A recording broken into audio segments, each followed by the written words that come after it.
Stop. If you are over 60 and your doctor is still telling you to get your blood pressure down to 120/80, you need to watch this video right now.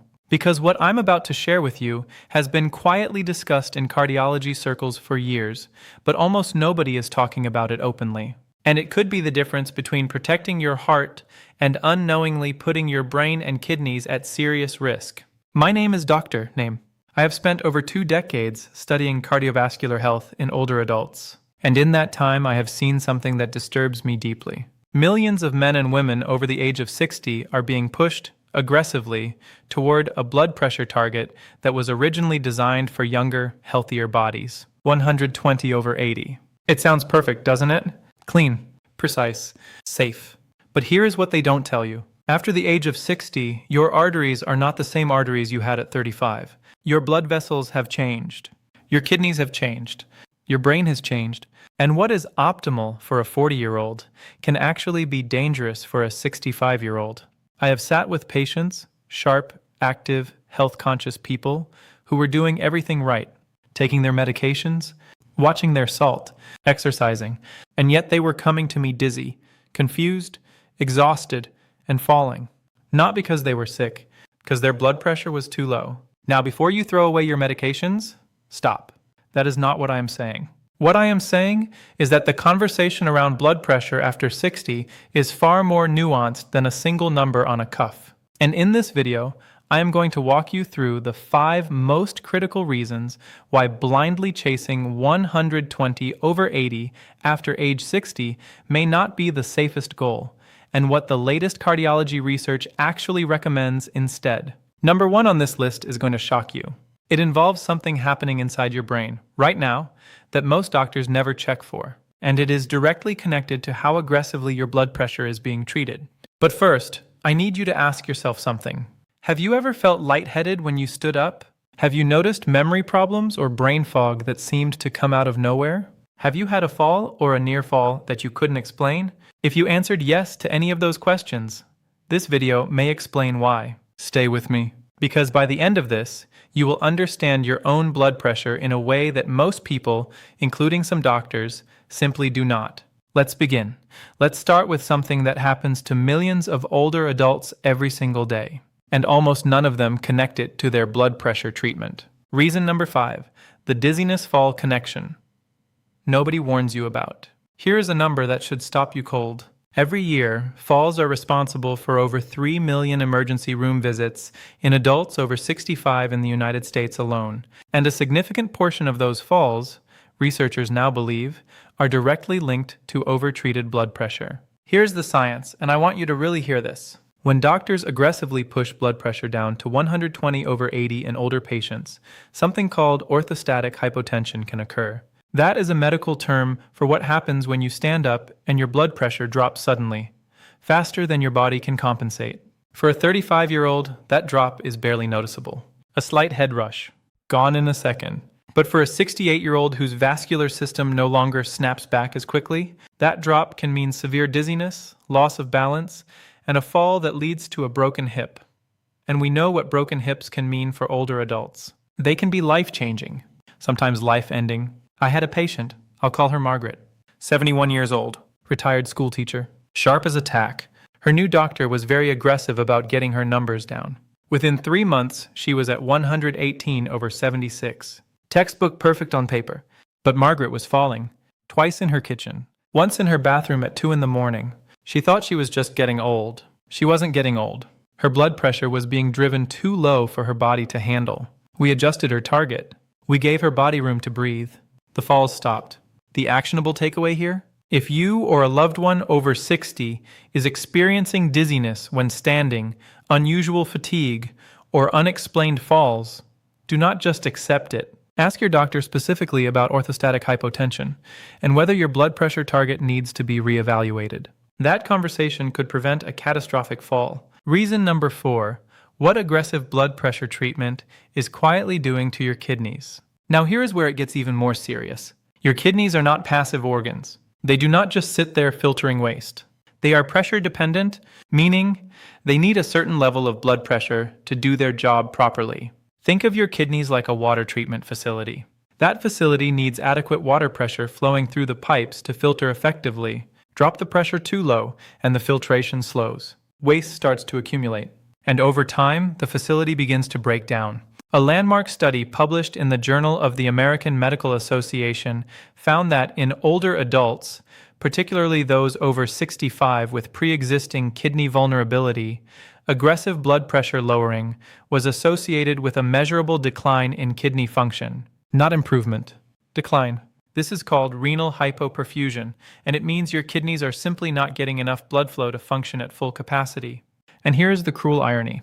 Damaged kidneys raise blood pressure, so doctors push harder on the medication, which further reduces blood flow to the kidneys, which damages them more. It becomes a cycle, and the patient never knows it is happening because in the early stages, declining kidney function has no symptoms. None. You feel completely normal while your kidneys quietly lose ground. The actionable fix? Ask your doctor to monitor your GFR, glomerular filtration rate, regularly if you are on blood pressure medication. This is a simple blood test that measures kidney function. It should not be an afterthought. It should be a routine part of your care. And those are just reasons 5 and 4. We have not even gotten to what is happening inside your arteries, your heart, and, most disturbingly, your brain. Because reason number 1 on this list involves a phenomenon called cerebral hypoperfusion. And once you understand what it means, you will never look at a blood pressure reading the same way again. I want you to take a breath before we continue, because what I'm about to share with you is backed by peer-reviewed science. It is not a fringe theory. It is not contrarian medicine. It is data that is sitting in cardiology journals right now, and it is quietly reshaping how the most forward-thinking physicians treat blood pressure in older adults. Let's go. Reason number 3, the hidden heart risk of going too low. Here is something that will genuinely surprise you. Your heart, the very organ we are trying to protect by lowering blood pressure, can actually be harmed when blood pressure is pushed too low in older adults. This is called the J-curve phenomenon, and it is one of the most debated and most important concepts in modern cardiology. Here's how it works. When researchers plot blood pressure levels against heart attack risk on a graph, they expect a straight line. Lower pressure, lower risk. Simple. But that is not what they found. What they found looks like the letter J. Yes, risk drops as blood pressure comes down from dangerously high levels. But then, at a certain point, the curve bends back upward, meaning blood pressure that is pushed too low actually increases the risk of a cardiac event. Why? Because your coronary arteries, the vessels that feed blood directly to your heart muscle, fill with blood during the resting phase of your heartbeat. That resting phase is represented by your diastolic number, the bottom number, the one most people ignore. When that bottom number drops too low, below 60, sometimes below 65 in vulnerable older adults, your heart muscle is not receiving adequate blood flow during that critical rest phase. And what happens to a muscle that is not getting enough blood? It starves. A major analysis published in the European Heart Journal followed tens of thousands of patients and confirmed that diastolic blood pressure below 60 millimeters of mercury was independently associated with increased risk of myocardial infarction, heart attack, even in patients whose systolic numbers looked perfectly controlled. Let me repeat that. A patient could have a systolic reading of 118, which looks excellent on paper, but if their diastolic has been driven down to 58, their heart is under stress. Quiet, invisible, dangerous stress. I treated a 74-year-old man, retired engineer, meticulous about his health, who came to me after experiencing chest tightness and unusual fatigue during his morning walks. His previous doctor had celebrated his blood pressure of 116/57, called it a win. It was not a win. His heart was being underperfused during every single heartbeat. Every single one. We carefully adjusted his regimen, raised that diastolic floor back to a safer zone. Within 6 weeks, the chest tightness was gone. The actionable takeaway? Stop only looking at your top number. Your bottom number, your diastolic, matters enormously. If it is consistently falling below 65 and you are over 60, that is a conversation you need to have with your cardiologist. Today. Not at your next annual visit. Today. Reason number 2. What is happening inside your arteries? After 60, that changes everything. Now I need to explain something that most doctors do not take the time to explain to their patients. And once you understand this, the entire blood pressure conversation will shift for you permanently. After the age of 60, for most people, and especially for those with any history of cardiovascular risk, the large arteries in your body begin to stiffen. This is called arterial stiffness, and it is not a disease. It is biology. It is aging. It happens to nearly everyone. Here is why it matters so much. In a young, flexible artery, the vessel wall acts like a balloon. When the heart pumps blood out, the artery expands to absorb the pressure wave, then contracts to push blood smoothly forward. This buffering effect keeps pressure relatively stable throughout the body. But a stiff artery cannot do that. A stiff artery is more like a rigid pipe. When the heart pumps, there is no cushioning. The pressure wave hits hard, sending that systolic number spiking. And then, during the rest phase, pressure drops sharply, pulling that diastolic number down. This is called widened pulse pressure, and in older adults it is extremely common. Now here is the critical problem. When a doctor looks at a widened pulse pressure, say 155/68, their instinct is to treat that high systolic number aggressively, get it down, push it to 120. But in doing so, they are simultaneously driving that diastolic number even lower, from 68 to 60 to 55. And as we just established, that bottom number dropping too low puts the heart, the kidneys, and the brain at serious risk. A groundbreaking paper in Hypertension, one of the most respected cardiovascular journals in the world, specifically highlighted this dilemma in older adults with arterial stiffness, warning that standard blood pressure targets may need to be individually calibrated rather than universally applied. One size does not fit all. And yet, one size is exactly what millions of older adults are receiving. The actionable fix? Ask your doctor to measure your pulse pressure. Simply subtract your diastolic from your systolic. If that gap is consistently above 60 points, discuss with your cardiologist whether your treatment approach accounts for arterial stiffness. Because if it doesn't, the treatment itself may be creating a new set of risks. We are now at the edge of the most important part of this video. Reason number 1, the one I teased at the very beginning, it involves your brain. And the research behind it is, frankly, alarming. There is a reason why some of the sharpest geriatric cardiologists in the world are now questioning whether the aggressive 120/80 target is appropriate for adults over 70. And that reason lives inside your skull. We have arrived.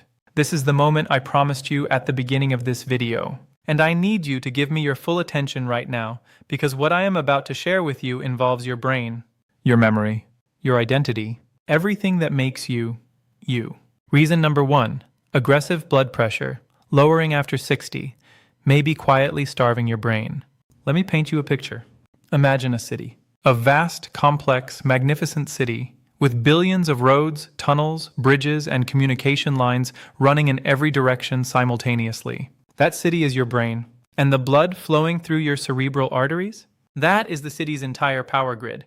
Its water supply, its oxygen delivery system, everything. Now imagine someone with the best intentions, decides to reduce the water pressure flowing into that city, just a little, to protect the pipes, to prevent flooding. Sounds reasonable, right? But what if the pipes in that city have already aged? What if some of the roads are narrower than they used to be? What if certain neighborhoods are already receiving barely enough supply to function? Reduce the pressure too much, and entire neighborhoods go dark. That is what happens inside the brain of an older adult when blood pressure is driven too aggressively too low. It is called cerebral hypoperfusion, and it is one of the most underrecognized, underreported, and frankly terrifying consequences of overtreated hypertension in people over 60. Here is the science, and please stay with me through this because every word matters. As we age, the brain develops a remarkable defense mechanism called cerebral autoregulation. This is the brain's ability to maintain stable blood flow even when systemic blood pressure fluctuates. In a healthy young brain, autoregulation works beautifully across a wide range of pressures. But here is what decades of neuroscience research has now confirmed. In older adults, particularly those who have lived with elevated blood pressure for years, the brain's autoregulatory range shifts upward. What does that mean in plain language? It means the aging brain has recalibrated itself to function optimally at a higher blood pressure than the textbook says is normal. It has adapted. It has rewired its entire vascular infrastructure around a pressure that keeps it fed, oxygenated, and functioning. And when a doctor suddenly drives that pressure down to 120/80, or lower, the brain finds itself operating below its own adapted safety threshold. Blood flow to critical brain regions drops. And the consequences are not dramatic and sudden. They are quiet, insidious, gradual. They look like this: forgetfulness that you chalk up to aging, difficulty concentrating, a fog that sits over your thinking that you cannot quite shake, slower processing, losing words mid-sentence, feeling mentally dull in ways you never did before. Sound familiar? Because I have heard this from patient after patient after patient. Let me tell you about Harold.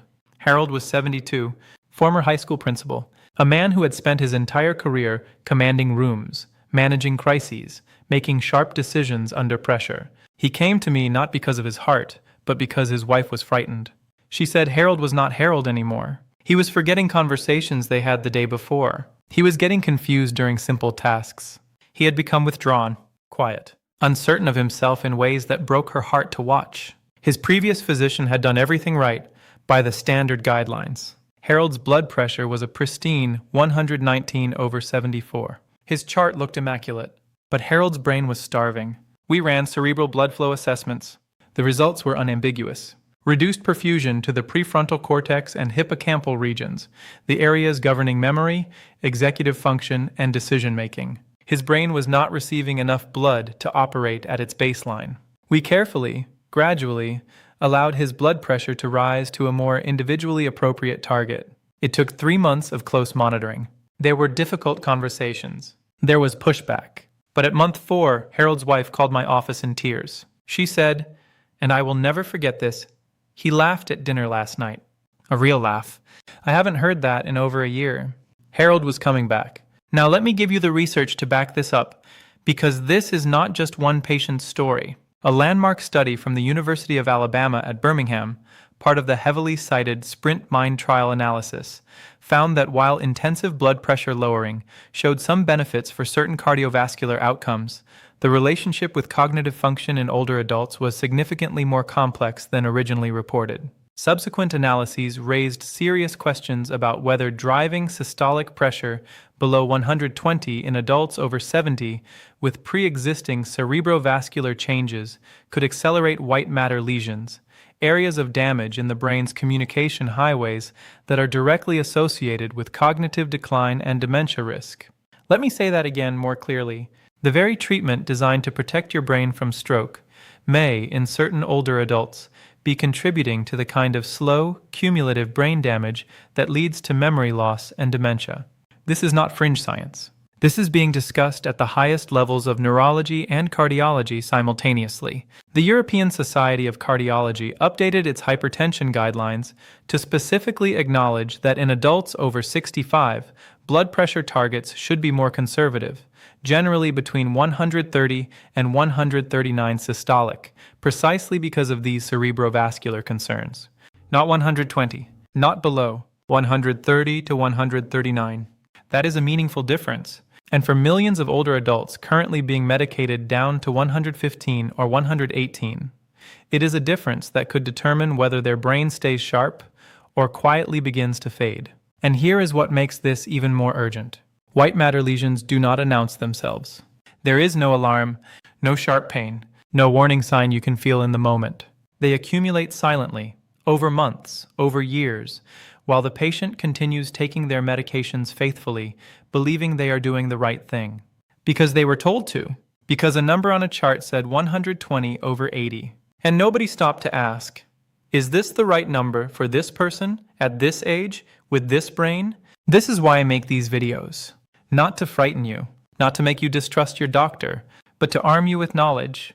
Because an informed patient is a protected patient. You have a right to ask your doctor, is this blood pressure target right for my age? Has my cerebrovascular health been considered? Should we be looking at my cognitive function alongside my cardiovascular numbers? Those are not difficult questions. They are not confrontational questions. They are the questions that could protect everything that matters most to you. Your mind, your memory, your presence at the dinner table with the people you love. Take a breath. Because I know that was a lot to absorb. And I want to be very clear with you right now before we go any further. This video is not about fear. It was never about fear. It is about truth. And truth, even when it is uncomfortable, is always ultimately on your side. So let me bring everything together for you. And then let me give you something powerful to walk away with today. Let's recap what you now know. You came into this video knowing one number, 120 over 80. You leave it knowing something far more important. That number has a context, and after 60, that context changes everything. We talked about reason number 5, the dizziness and fall crisis that is quietly linked to overtreated blood pressure in older adults. Orthostatic hypotension is real, it is dangerous, and it is preventable when your blood pressure target is set appropriately for your age and your body. We talked about reason number 4, the silent kidney damage that occurs when blood flow drops too low. Your kidneys are pressure-dependent organs. They need adequate flow to survive. And when treatment drives pressure too far down, they pay a price you cannot feel until it is too late. We talked about reason number 3, the J-curve phenomenon and the hidden cardiac risk of a diastolic number that has been pushed too low. Your heart feeds itself during the resting phase of every heartbeat. Starve that phase, and you are not protecting your heart. You are quietly endangering it. We talked about reason number 2, arterial stiffness and widened pulse pressure. The biology of aging arteries means that a one-size-fits-all target is not just imprecise, it can be actively harmful. Your arteries after 60 are not your arteries at 35. Your treatment should reflect that reality. And we talked about reason number 1, the one that matters most, cerebral hypoperfusion. The aging brain that has recalibrated itself to a higher pressure baseline, the white matter lesions accumulating in silence. The heralds of the world, sharp, vital, irreplaceable human beings, whose minds began to fade not because of age, but because of a number on a chart that was never designed with them in mind. But here is the hope. And I mean this with everything I have. This is not a hopeless situation.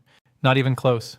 The fact that you are watching this video, the fact that you now understand these 5 mechanisms, puts you in a position that most people never reach. You are no longer a passive recipient of a prescription. You are an informed advocate for your own health. And that changes everything. Because here is what the best research actually tells us about blood pressure management after 60. The goal is not the lowest possible number. The goal is the right number, the individualized number, the number that protects your heart without starving your brain, the number that controls your cardiovascular risk without destroying your kidney function or sending you to the floor with a broken hip. For many adults between 60 and 70, that target may sit comfortably around 130 to 139 systolic, consistent with updated European cardiology guidelines and an increasing body of American research that is beginning to reflect the same conclusions. For adults over 75, particularly those with frailty, cognitive concerns, or a history of falls, some of the most respected geriatric cardiologists in the world now advocate for targets as relaxed as 140 to 150 systolic, provided other risk factors are well managed. These are not radical positions. They are evidence-based, they are compassionate, and they are gaining ground in the medical community every single year. Your action plan. Take this to your next appointment. I want to give you something concrete right now. 5 questions. Write them down. Put them on your phone. Take them to your doctor.